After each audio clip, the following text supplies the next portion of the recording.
आप सभी का स्वागत है learn with Oxford YouTube channel पे। मैं मनीष कुमार आपके लिए लेके आया हूँ एक इम्पॉर्टेंट टॉपिक। जैसा कि आप जान रहे हैं कि 2021 में आप सभी का एग्जाम है। बहुत सारे बच्चे अपने एग्जाम्स की प्रिपरेशंस को लेके काफ़ी ज़्यादा परेशानी में है कि हम अपनी एग्जाम्स की प्रिपरेशन करें कैसे। तो मैं आपके लिए एक छोटी सी वीडियो लेके आया हूँ। इस छोटी सी वीडियो में के माध्यम से मैं आपको ये बताना चाहूँगा कि अगर आप हमारे इस 5 पिलर्स पे काम कर लेते हैं तो 100% आपको 90% प्लस मार्क्स आ जाएंगे। और ये एक्सपीरियंस हमारा है, मैंने इसे बहुत सालों से फॉलो किया है और मैं अपना एक छोटा सा एक्सपीरियंस आप सभी के साथ शेयर करना चाहूँगा कि आखिर एग्जाम में हमें क्या करना चाहिए ताकि हम उस एग्जाम को ईजी वे में क्रैक कर सकें। तो आइए हम आज 5 पिलर्स पे बात करते हैं। ये 5 पिलर्स आपको आपकी मंजिल की ओर ले जाने में काफ़ी ज़्यादा मदद करेगी। सबसे पहला पिलर्स कहता है कि आप जिस एग्जाम्स की तैयारी कर रहे हैं, जैसे बहुत सारे बच्चे 10th बोर्ड की एग्जाम की तैयारी कर रहे हैं, बहुत सारे बच्चे 12th बोर्ड की एग्जाम की तैयारी कर रहे हैं, बहुत सारे बच्चे 9th बोर्ड की एग्जाम की तैयारी कर रहे हैं। लेकिन आपको सबसे पहले बात ये जान लेना चाहिए कि गवर्नमेंट ने बहुत सारे सिलेबस को रिड्यूस कर दिया है, घटा दिया है। तो हमें अगर एक छोटा सा एग्जाम्पल के तौर पे समझे कि अगर हमें मार्केट जाना है तो हमें मार्केट की रास्ता को अपनाना चाहिए, ना कि रेलवे स्टेशन की रास्ता को।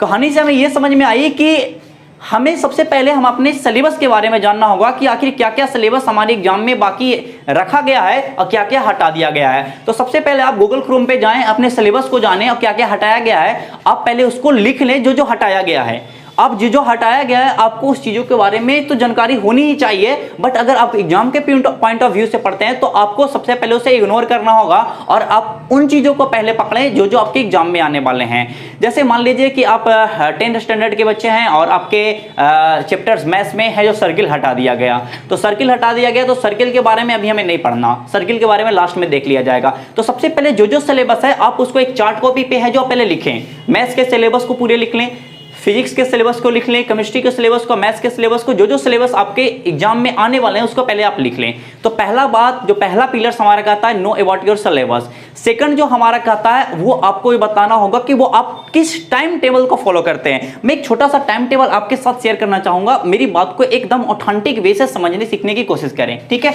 जैसे आप क्या करें कि आप क्या करते हैं कि टाइम टेबल बनाते हैं। बच्चा लोग टाइम टेबल बनाता है 1 महीना का, 1 सप्ताह का या एक ही बार 1 साल का। वैसा कभी भी टाइम टेबल नहीं बनाया जाता। आप लोग क्या करते हो, टाइम टेबल बनाते होंगे, 2 दिन फॉलो होता होगा फिर कहानी खत्म, 3 दिन फॉलो होता होगा कहानी खत्म, 1 सप्ताह फॉलो होता होगा कहानी खत्म। टाइम टेबल को मैनेज करना है ना तो आपको प्रतिदिन टाइम टेबल बनाना होगा। ये हमारा एक छोटा सा एक्सपीरियंस है। हम इसी काम पे हम लोग भी टाइम टेबल जो बनाते हैं इसी प्रकार बनाते हैं, प्रतिदिन सिलेबस टाइम टेबल बनाते हैं और उसके बाद उसको फॉलो करते हैं। कैसे बनाना है उस बात को हम सिखाएंगे, ठीक है। जैसे मान लीजिए कि आज है 22 तारीख, ठीक है, मान लेते कोई भी है, 27 तारीख है, ठीक है। तो 27/9/2020 अपने आप में लिख लेंगे, ठीक है। तो उसके बाद क्या करना है आपको, सबसे पहले आपको फिजिक्स पढ़ना है आज, आपको अगर केमिस्ट्री पढ़ना है, आपको अगर मैथ पढ़ना है, ठीक है। तो सबसे पहले ये डेट लिख देना है, ठीक है। उसके बाद मेरा मानना है कि जिन चीज़ों को आप पढ़ रहे हैं तो आप जितना समय आप पढ़ने पे लगा रहे हैं ना उतना का 50% समय, उतना का 50% टाइम आपको लगाना है रिवीजन पे। किस पे लगाना है, रिवीजन पे। तो आपको साथ साथ रिवीजन भी करना है। जिस चैप्टर को आप नया पढ़ें उसको आज ही रिवीजन करना है। आप फिजिक्स केमिस्ट्री मैथ पढ़ें तो आपको फिजिक्स केमिस्ट्री और मैथ का रिवीजन भी करना है। फिजिक्स केमिस्ट्री मैथ का आपको रिवीजन भी करना है। फिजिक्स में जैसे मान लीजिए कि आपके इसके आगे एक कॉलम बनाना है, आपके इसके आगे एक कॉलम बनाना है, सबके आगे एक कॉलम बनाना है, ठीक है।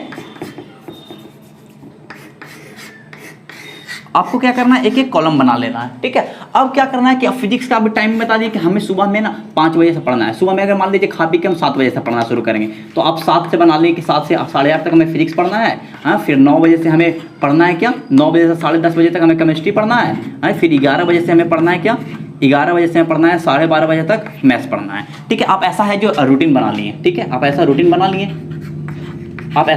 लिए। लेकिन ऐसा कभी कभी दिन होगा कि आप इसको फॉलो कर लिए तो आप इसको टिक आउट कर लें, ठीक है।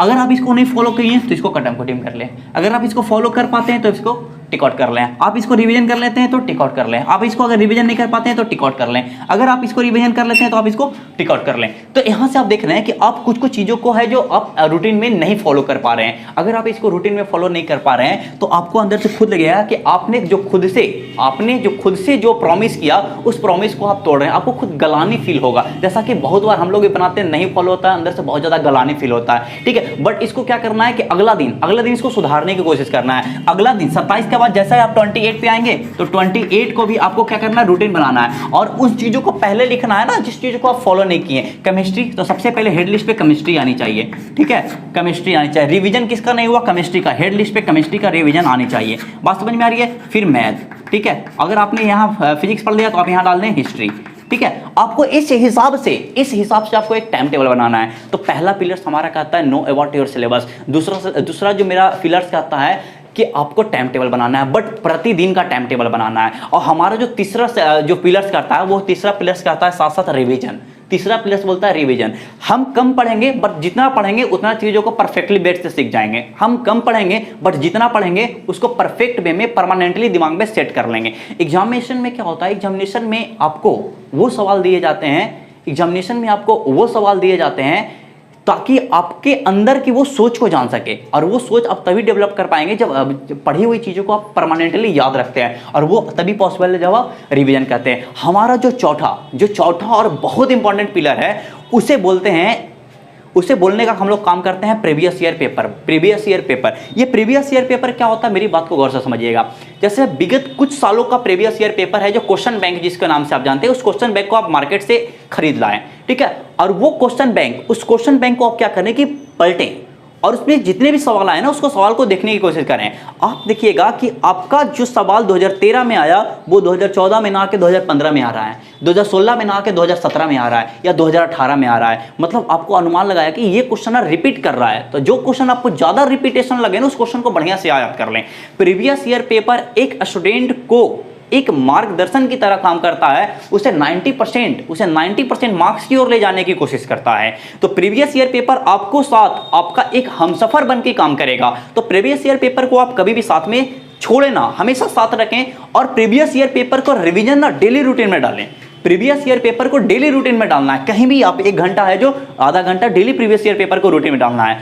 जो पांचवा जो पिलर हमारा कहता है वो पांचवा पिलर कहता है टेस्ट। आप टेस्ट कैसे देंगे, मेरी बात को गौर से सुनें। जैसे आप अगर ग्रुप स्टडी करते हो, आपके कुछ दोस्त हो, आपके कुछ फ्रेंड्स हो, ठीक है, तो आप फ्रेंड्स को बोले कि ठीक है देखो मेरा ये टाइम टेबल रहा 1 सप्ताह का, 1 सप्ताह में मैंने पहला दिन ये, दूसरा दिन ये, तीसरा दिन, आपको डेली बेसिस पे बनाना है, ठीक है। आपको टाइम टेबल डेली बेसिस पे बनाना है। जब आपका 1 सप्ताह कंप्लीट हो जाता है तो आप उस सप्ताह में क्या सीखे ना उसका टेस्ट दें। और टेस्ट कैसे दें, अपने दोस्त को कहें कि भाई तुम क्वेश्चन सेट कर लो, क्वेश्चन तुम बना के लाओ, ठीक है, हम उसका आंसर लिखेंगे। और तुम भी अगर तैयारी कर रहे हो तो तुम्हारे लिए क्वेश्चन मैं सेट करके लाऊंगा, ठीक है। अपने आप को जांचने की कोशिश करें। बात समझ में आ रही है। लेकिन इससे भी ज्यादा एक इंपॉर्टेंट और पिलर है। वो पिलर क्या है, मेरी बात को एकदम गौर से सुनिएगा, ठीक है। आप टाइम टेबल बना लेते हैं, ठीक है, आपके अंदर जुनून आ जाता है, आपके अंदर करने का जुनून आ जाता है, बट वो जुनून इंस्टेंटेनियस होता है, ठीक है। आपको ये 3 महीना देना है, अक्टूबर नवंबर दिसंबर। ये 3 महीना खुद को झोंक दो, पढ़ाई में इतना ज्यादा खुद को विलीन कर दो कि आपको किसी से कोई मतलब नहीं।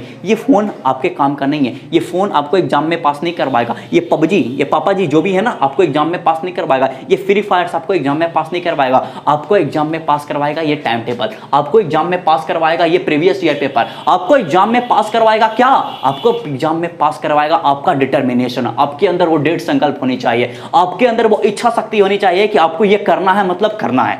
बात समझ में आ रही है। आपके अंदर वो जुनून आना चाहिए, आपके अंदर वो जुनून आनी चाहिए कि हमें 3 महीना किसी भी हाल में अपने एग्जाम को देना है। फिर देखते हैं 90% मार्क्स कैसा नहीं आता है। ये 5 पिलर्स आपके साथ जो मैंने शेयर किया, अपने दोस्तों के साथ भी शेयर करें, इस वीडियो को शेयर करें, ठीक है। आप वीडियो अच्छा लगा तो वीडियो को लाइक करें। बात समझ में आ रही है कि नहीं आ रही है। अगर आपको वीडियो अच्छा लगा है तो आप चैनल को सब्सक्राइब कर दें, लाइक कर दें और बेल आइकन को जरूर दबा दें। तब तक के लिए बाय।